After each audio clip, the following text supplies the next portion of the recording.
Now, out to the front.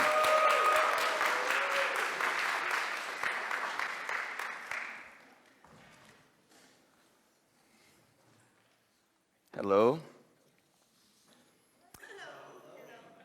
My name is Al. I'll be your chaplain for today. I'm here to provide you with spiritual, religious, and emotional support. How are you feeling? This is what I say in the hospital where I work, anywhere between 10 and 20 times a day. This is a script I follow when I introduce myself to a new patient. And this is the only line that I know I'm going to say that's relatively predictable. Where my visits go from there is entirely up to the patient, and I just follow where they lead.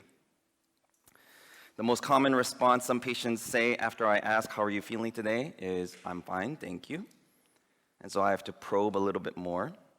Sometimes patients will start crying immediately, and that's not uncommon.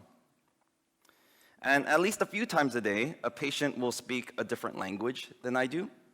So once in a while, I will have to bring in this iPad that has a translator app on there, or other times, if it's Spanish or Korean, I will really try my best to speak in Spanish or Korean to the patient while I endure some laughter from their end.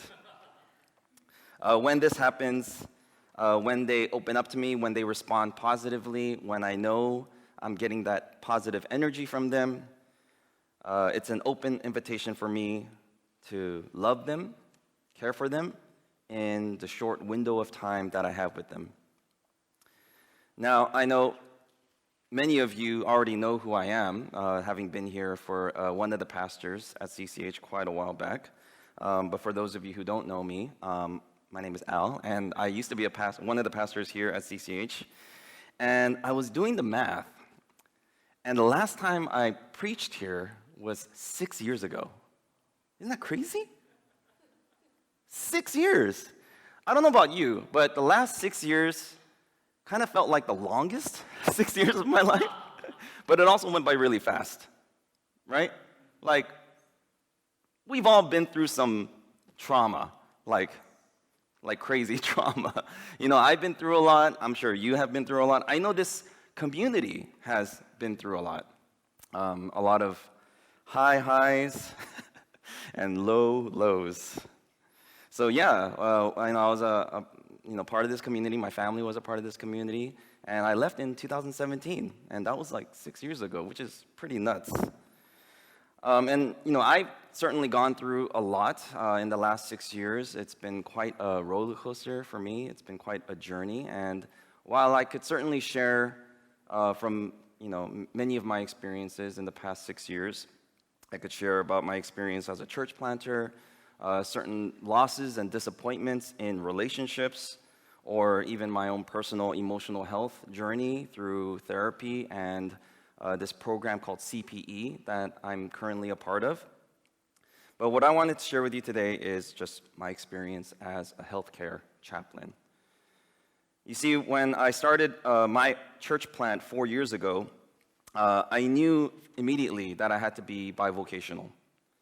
Meaning I knew I had this little church that I started in my living room, but it wasn't enough to sustain me full time, so I picked up some different jobs to help make ends meet. For quite a while, I was working at 2 different churches. I was leading my house church, and I was working as an associate pastor at another church, really nearby here, actually. And then after that ended, I worked as a Lyft driver for several months. That might have been my entry point into chaplaincy, believe it or not, because when I would pick up these riders, they would get into my back seat, and we would small talk, and eventually the talk or the topic of career would come up, and they would ask me, like, "Is this the only thing you do? Are you only a Lyft driver?" And I would say, "No, I'm actually a pastor." And the conversation would go dramatically in one of 2 directions. They would just shut up immediately, like, "Oh," and then they just like pretend to be texting. "Oh, I'm getting a phone call." Or they would open up a lot. They would open up a lot. And surprisingly, it was more common that they would open up a lot. And they would start sharing with me some of their like religious history, maybe some of their like religious trauma. They would share with me like what their spirituality looks like, what their faith looks like. And they would open up a lot. And it kind of felt, I know these don't really exist anymore in like Catholic churches, but it kind of felt like a mobile confessional booth. Like a confessional booth on wheels. And it kind of helped that, they're seeing the back of my head rather than like face to face. They're like, oh, I could share anything with this guy. And surely I was introduced to chaplaincy shortly thereafter. I first started off as a hospice chaplain and then became a hospital chaplain. I was at a hospital over here in Glendale for a little less than 2 years. And since September, I've been at Good Samaritan Hospital in downtown Los Angeles, which is why the first slide shows this beautiful skyline of downtown LA. And there are many lessons I've learned as a chaplain over these last few years that I'm still continuing to learn. But one of the most valuable lessons that I've learned that I think you all can benefit from is how to love my neighbor. Really, how to love my neighbor. Does this work? Okay, yeah, let's keep it there for a little bit. Now, these are just some of the best ways I've learned how to love my neighbor. Okay, and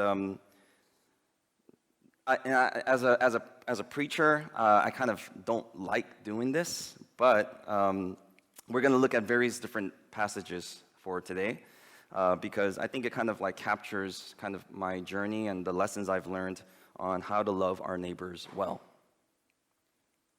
The first lesson is love and let go. When I enter into a patient's room, as I shared, I have no idea what waits for me on the other side.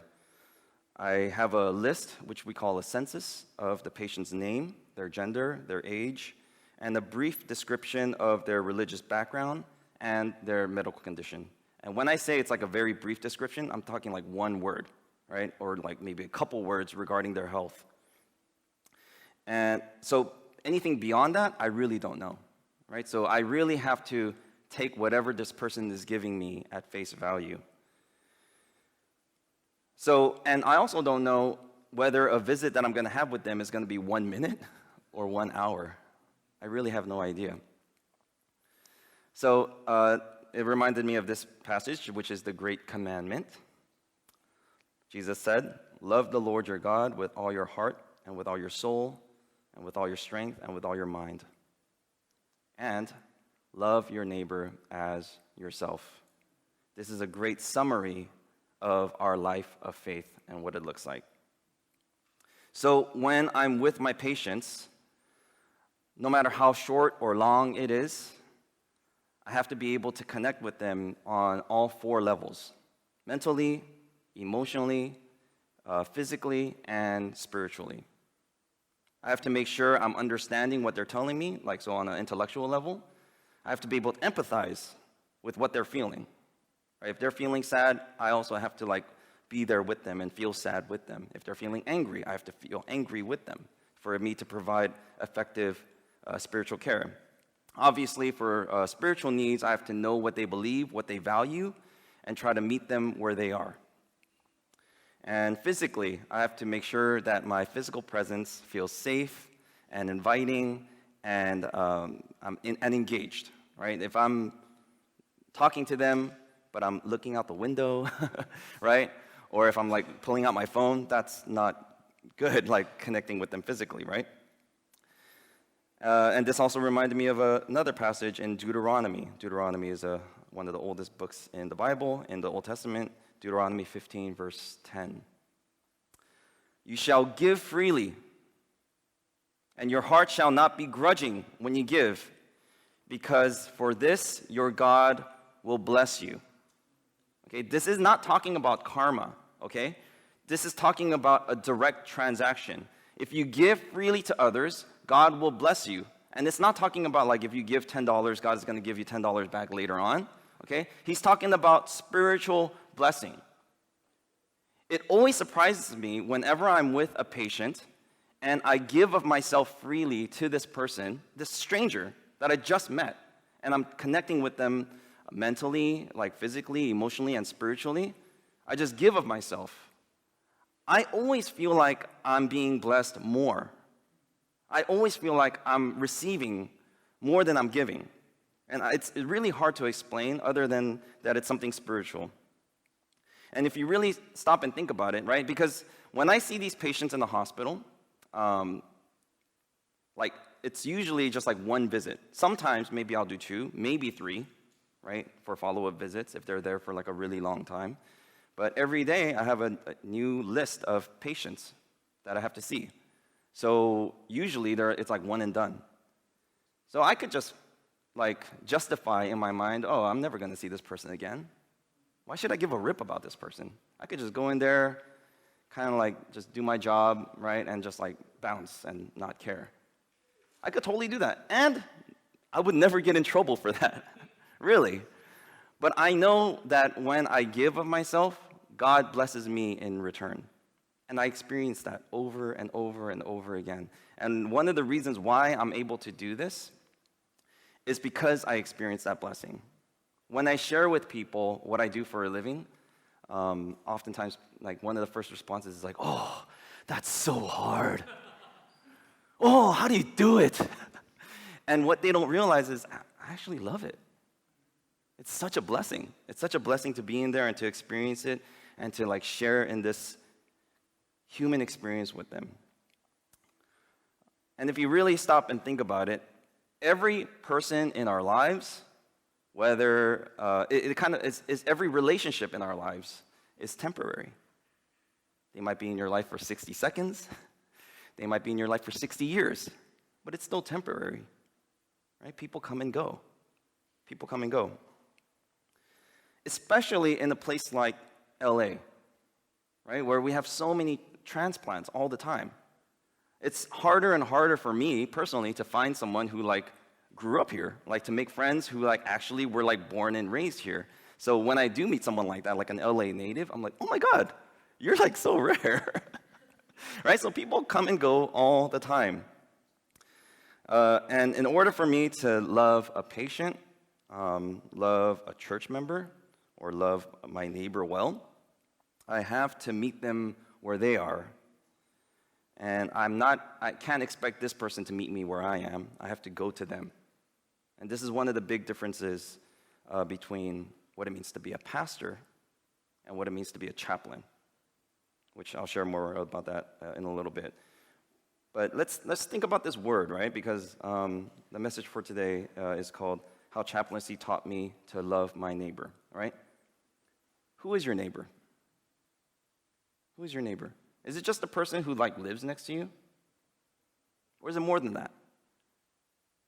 When Jesus gave this commandment, love your neighbor as yourself, okay, just think about this, okay? The last 3 years of Jesus' life, when he was doing his ministry, when he was performing miracles, when he was healing, when he was teaching about the kingdom of God, the last 3 years of his life, he was homeless. He was a vagabond. He was going from town to town, kind of like relying on the kindness of others to house him, to feed him, as he is doing his work, right? So when he's saying, love your neighbor as yourself, right? He's not talking about the literal person next to you, while certainly that person is included. Your neighbor is anyone whom God places in your life. Anyone who is like literally near you. Your classmate, your coworker, your siblings, your parents. Your neighbor is anyone who is in your domain, your vicinity.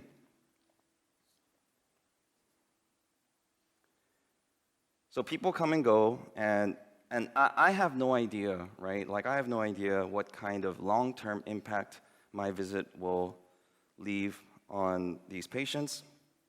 But while I'm with them, I want to be fully present and love them with my heart, soul, strength, and mind, just as we try to do with the Lord. So love and let go. The second lesson I learned is, skip 2, sorry. Love anyway. Love anyway. There are patients I meet every day, literally every day, with whom I disagree. There are some where I disagree with them very little on just a couple things. There are some whom I disagree with completely. They're like on the total other side of where I am in my values and beliefs and worldviews.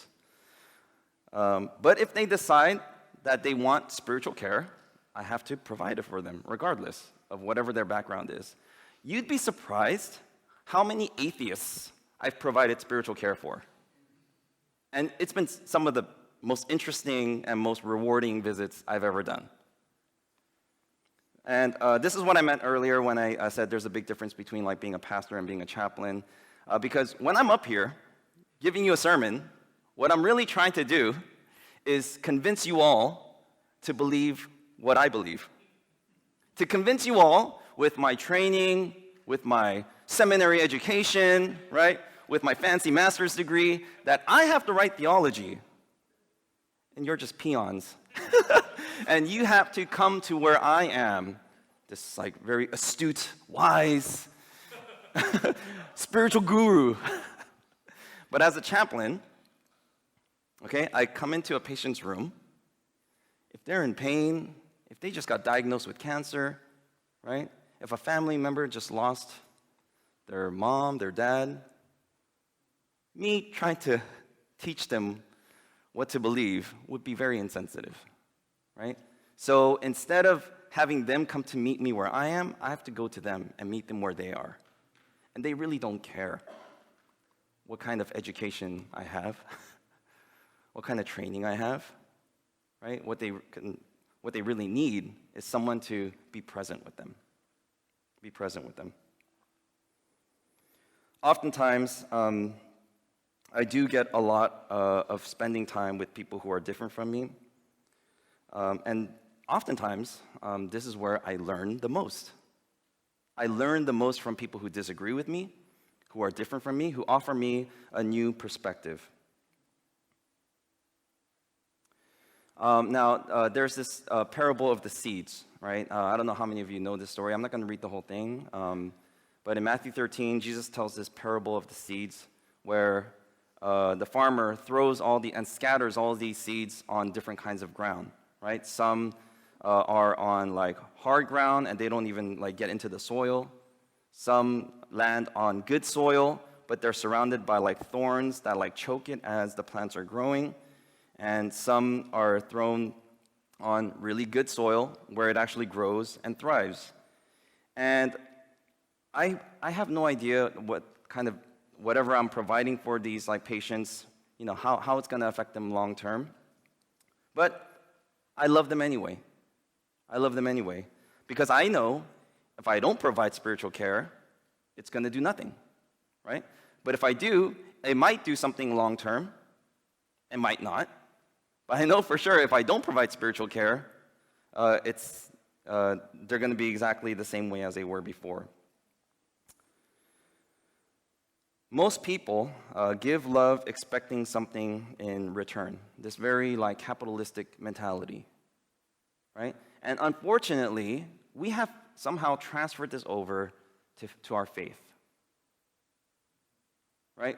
I don't know when or exactly how it happened, but this mentality, this consumeristic, capitalistic mentality, where we're refusing to give love. Unless in the back of our minds, we're like, how can I benefit from this later on?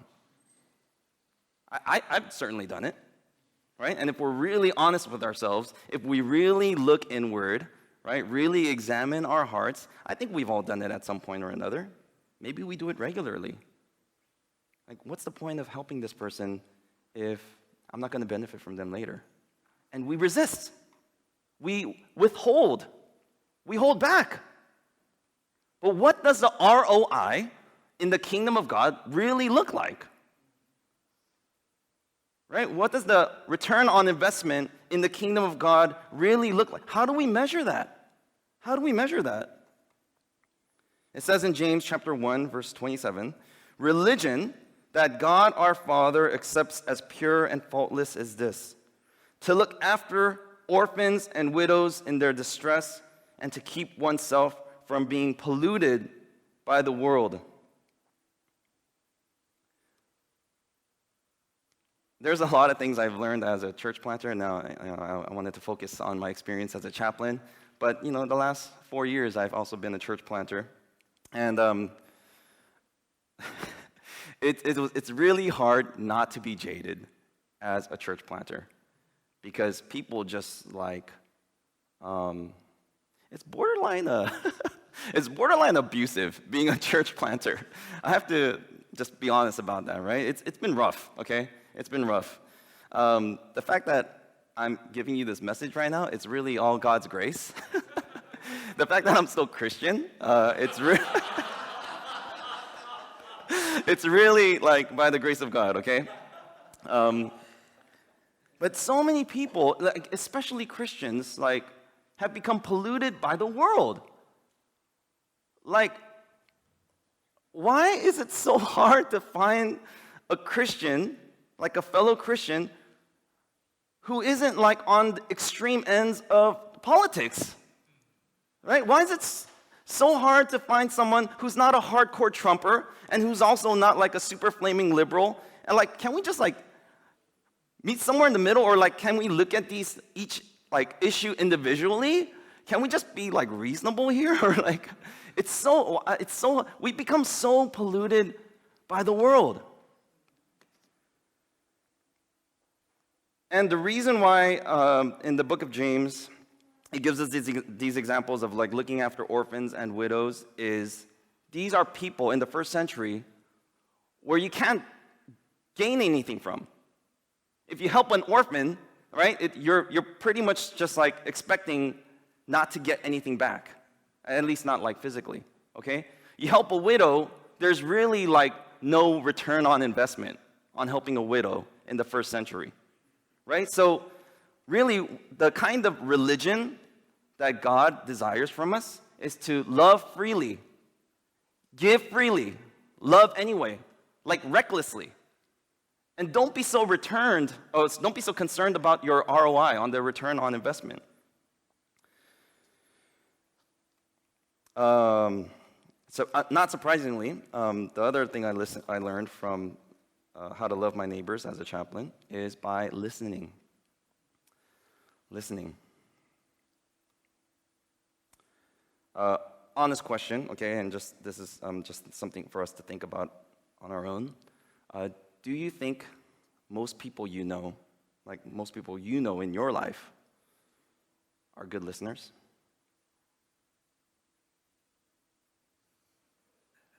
Honestly.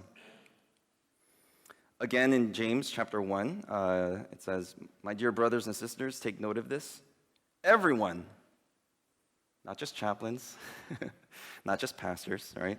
"Everyone should be quick to listen and slow to speak and slow to become angry." Everyone should be quick to listen, slow to speak, and slow to become angry. When everyone is quick to listen, I wonder how differently our world would look. And one thing I've learned as a chaplain is people feel much more connected to me the less I speak. I mean, let's be honest, right? People love talking about themselves, all right? And when I actually listen, pay attention, and I'm engaged, and I ask compassionate questions, right? When I'm empathizing, when I'm really present with them, and I'm really listening to them, they feel so deeply connected to me. They don't even have to know my name, literally. Sometimes they forget my name, right? And I'll have spent 30, 45 minutes with them, and they're just pouring their heart out. And I can feel it, right? And they can feel the connection that we're making. And they're like, "Oh my God, what is your name again?" It's not uncommon, okay? It's not uncommon. And here's a great quote from one of my coworkers at my old hospital where I worked. It Silence is the invisible partner in the room. Silence is the invisible partner in the room. And real connection can't be rushed, forced, or planned. Even if I try to come in there with like an empathetic presence and I try to be honest with them and really try to present myself as like safe, I really have no idea what people are going to give me. And this is what is important about the ministry of your presence. The ministry of your presence. Now, there's this profound story. There's a story in John chapter 11, verses 32 through 36 that many people are familiar with. It's a story that I certainly grew up listening to. I forgot to put that passage on here. Where sisters Mary and Martha request Jesus to help their brother Lazarus. Okay, Jesus somehow, kind of deliberately, takes his time, and because Jesus takes his time, Lazarus dies. And so in verse 32, it says, "When Mary reached the place where Jesus was and saw him, she fell at his feet and said, 'Lord, if you had been here, my brother would not have died.' When Jesus saw her weeping, and the Jews who had come along with her also weeping, he was deeply moved in spirit and troubled. 'Where have you laid him?' he asked. 'Come and see, Lord,' they replied." And verse 35, the shortest verse in the whole Bible, Jesus wept. Jesus wept. Then the Jews said, "See how he loved him." Now, in the Gospel of John, particularly, Jesus is omniscient, okay? He's all-knowing, all right? So he knew that Lazarus was going to die. And he also knew that shortly after, Jesus was going to perform this miracle and raise him from the dead. But he still cried. He still wept. Why? He knew what was going to happen. Right? He's like, "Oh, he's just temporarily dead. I'm going to raise him up from the dead anyways, right? He's going to wake up. He's going to wake up." Right? But he cried. Why? That's how deeply empathetic Jesus was. He was fully present with Martha and Mary. Yes, he knew that what he was going to do, right? Martha and Mary were they were devastated. Their brother just died. And so Jesus was fully present with them, listening to them, even though he knew what was going to happen.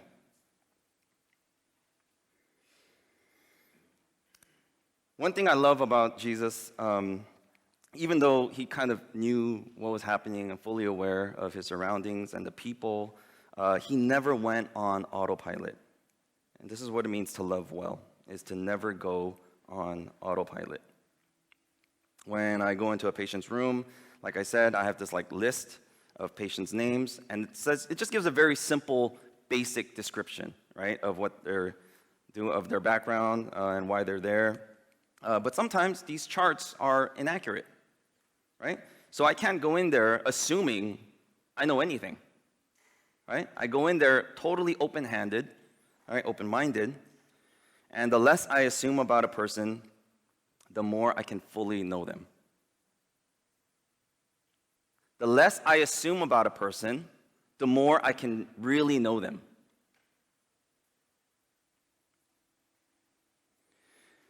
And this is what, kind of going back to the polarization of religion in America. The different sides of the spectrum, they assume so much about the other side, right? And they think they know them so well. But in actuality, they don't really know them at all. Let the person you're with tell you who they are. Let them explain to you why they believe what they believe, why they're feeling what they're feeling, and who they really are, and give them the dignity, the decency to do that. Going on autopilot for roles that are highly relational is never a good idea. okay? Going on autopilot for me as a friend is never a good idea. Going on autopilot for me as a parent is never a good idea.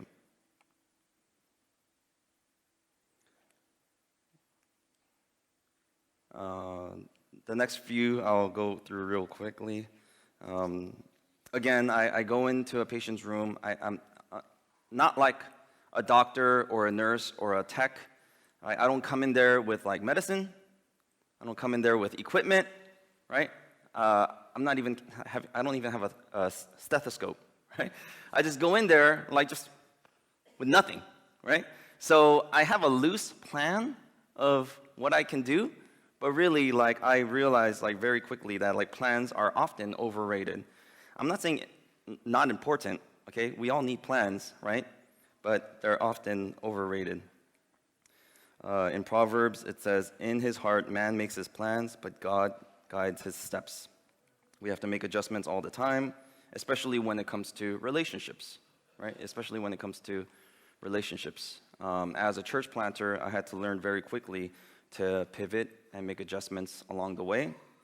And here's one of the greatest quotes ever from the great theologian Mike Tyson.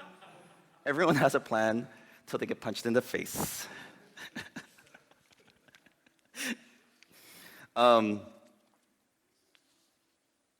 Is that a quote from? Okay. Oh, yes. And we're almost. When I told Jason earlier, like when I have more slides, I tend to be shorter, but that's not the case here. How long has it been? So I'll try to go pretty fast, okay? Good theology does matter, okay? Just real quickly, and obviously I'm not gonna go through everything right now, but here's just a couple examples that I hear pretty often in the hospital, okay? The one thing I'm realizing is like most people's like understanding of God is pretty bad. So some examples is like everything happens for a reason. So many people say this. I don't know where it came from. It's definitely not in the Bible, right? But like people say it all the time, right? And I don't think this is true. I think crappy things happen. Bad things happen. And sometimes there's no reason for it. Like we can try to like get something like turn it into something good, yes, right? But if something tragic happens in the hospital, like I'm never gonna say this to a patient, right? I'm never gonna say this to a family member who just lost their brother. I'm never gonna say this to like someone who just got diagnosed with stage 4 like cancer. And it's not true. I don't know where this came from. It's not in the Bible. I promise you, it's not in the Bible. I've looked, okay? God doesn't give you more than you can handle. This is also a misinterpretation of a passage in 1 Corinthians when it talks about temptation. The passage in 1 Corinthians, it's specifically talking about temptation. It's not talking about all struggles, okay? It's talking about like God doesn't give you a temptation that you can't get out of, okay? It's not talking about like difficulties in life, okay? Sometimes bad things happen in life and it feels overwhelming. And it's okay to admit that, okay? You're not any less of a Christian for admitting that, okay? Let's just be honest. God works in mysterious ways. This also, a lot of people think is in the Bible. It is not. This comes from an old hymn, like several hundred years ago, but it's not in the Bible, okay?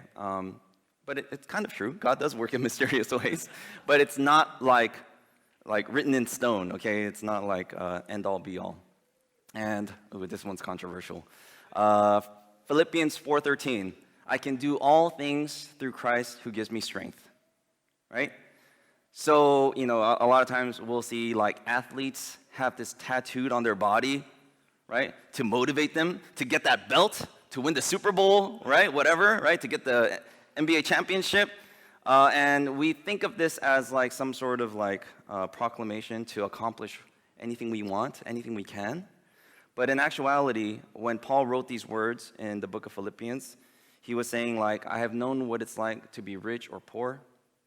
I have been shipwrecked. I have lived lavishly. I've lived with Jewish people, I have lived with Gentiles, right? And he's talking about the range of experiences in life, right? And through the highs and lows, he is the actual, like, accurate translation of this verse is, I can do all these things through Christ who gives me strength. He's not talking about, like, accomplishing any victory. And the reason why I bring this up is because a lot of times, I will hear patients telling me when they're going through a really hard time. And sometimes, like, for the hospital staff, like, for their nurse, the doctor, like, for me, like, the writing is on the wall. It's not looking good. And they might tell themselves this misinterpretation of the verse. And that's oftentimes when, like, their nurse would call a chaplain to come in and talk to them. I'm like, oh boy, this is gonna be hard. This is gonna be hard. Now, I'm gonna, like, try to convince them they're wrong or anything like that, right? But just try to really empathize and also have them grapple with reality without, telling them they're wrong. And lastly, and this is probably the most applicable for all of us, especially like students, spiritual growth is not linear. Okay, it's not like up and to the right. Okay, it's messy. Okay, it's kind of like this, but even then, it's like sometimes it goes that way, but then sometimes you feel like you're going back. Okay, and it's like a weird dance, right? Philippians 1:6, it says, I am sure of this, he who began his good work in you will bring it to completion. Okay? Healthy spirituality is about becoming a more holistic person. And there are so many people I've met who've, like, left the church and never went back, right? But they still believe in God, right? And one word I heard a lot, like, growing up in church is the word backsliding. I don't know if y'all have heard this word before, like backsliding. What is that? I don't even know what that is, right? Because we're all gonna have doubts, right? We're all gonna, like, have struggles. We're all gonna, like, question God at some point, right? I mean, just look at the Psalms. Over half of the Psalms are like lamentations or angry psalms, or like David, like questioning God, being angry at God, or the psalmist, like, really, like, wondering, like, what is life, okay? And the Bible gives room for that, yet Western American Christianity does not. We're very uncomfortable with lamenting and doubting and questioning, especially in, like, community spaces. I know we do that. Everyone does that in their heart of hearts, in private, right? But can we be more honest about that? And many ways, everyone has to go through these, like, stages of, like, construction, deconstruction, and hopefully reconstruction. A lot of times people go through deconstruction phase where, construction phase is like when you're, like, learning about God and putting these pieces together and, like, building it. You're building your faith. And then deconstructing is like, all of that kind of, like, crumbles, falls apart. And then you look at each piece, like, individually, like, do I really believe that, right? Do I really agree with this? But unfortunately, a lot of times, like, people just stop there, and they don't put it back together again. And they think, because I disagree with this one piece, I disagree with it all. And just walk away from the whole thing entirely, which is not healthy, right? And it's not honest, right? It's because it's hard putting it back together again. It's hard putting it back together again. There's this quote I found. I don't know who the author is. And he said, eventually you'll end up where you need to be, with whom you're meant to be with, and doing what you should be doing. Patience is key. So I know that when it comes to, like, loving our neighbors, trying to love your neighbor as a pastor would is a bad approach. It's ineffective, and, like, let's be honest, most pastors suck at loving their neighbor. Okay. Amen. No, like, most pastors are not good most of us are not good listeners. Honestly, right? And that's not how we're trained, right? After college, we go to seminary, which is grad school for pastors, right?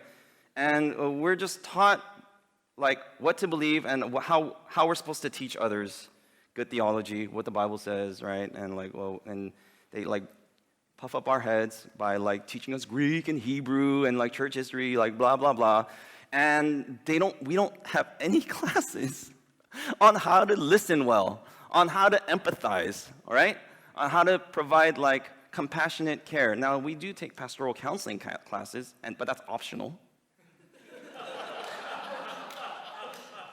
Think about it, it's optional. It's optional. So what I challenge you all to do is to love your neighbors as a chaplain would. Love your neighbors as a chaplain would. Because everyone can listen, everyone can empathize, everyone can show compassion. So in closing, because I knew some students were going to be here today, I brought a kid's book. Okay. Now, at the previous hospital where I worked, we had this like little library of different kinds of books, and a lot of them were like heavy, like theology books or like clinical books. But I found this book in there, this like kids book, and I love this book. It's like so cute, and I think it teaches us a valuable lesson on how to love our neighbors well. The Rabbit Listened. I'm gonna get close because it's hard to read. All right, kids, story time. One day, Taylor decided to build something new, something special. Something amazing. Taylor was so proud.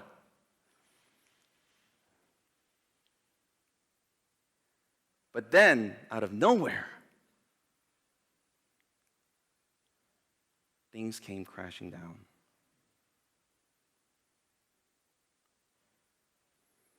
The chicken was first to notice. Cluck, cluck, what a shame. I'm so sorry this happened. Let's talk about it. Cluck, cluck. But Taylor didn't feel like talking, so the chicken left. Next came the bear. Gar, rawr, how horrible. I bet you feel so angry. Let's shout about it. Gar, rawr, gar. But Taylor didn't feel like shouting, so the bear left. The elephant knew just what to do. Trumpada, I can fix this. We just need to remember exactly the way things were. But Taylor didn't feel like remembering, so the elephant left. One by one they came. The hyena, hee hee, let's laugh about it. The ostrich, gulp, let's hide and pretend nothing happened. The kangaroo, tisk, tisk, tisk, what a mess, let's throw it all away. And the snake, shh, let's go knock down someone else's. But Taylor didn't feel like doing anything with anybody, so eventually they all left until Taylor was alone.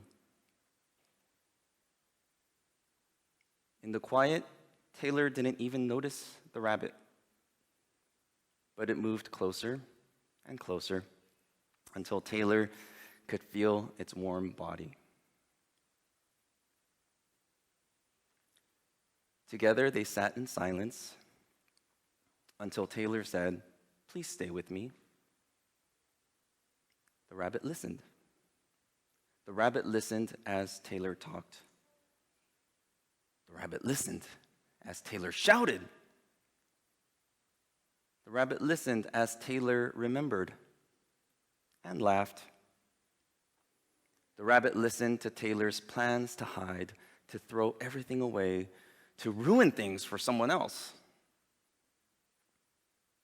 Through it all, the rabbit never left. And when the time was right, the rabbit listened to Taylor's plan to build again. I can't wait, Taylor said. It's going to be amazing.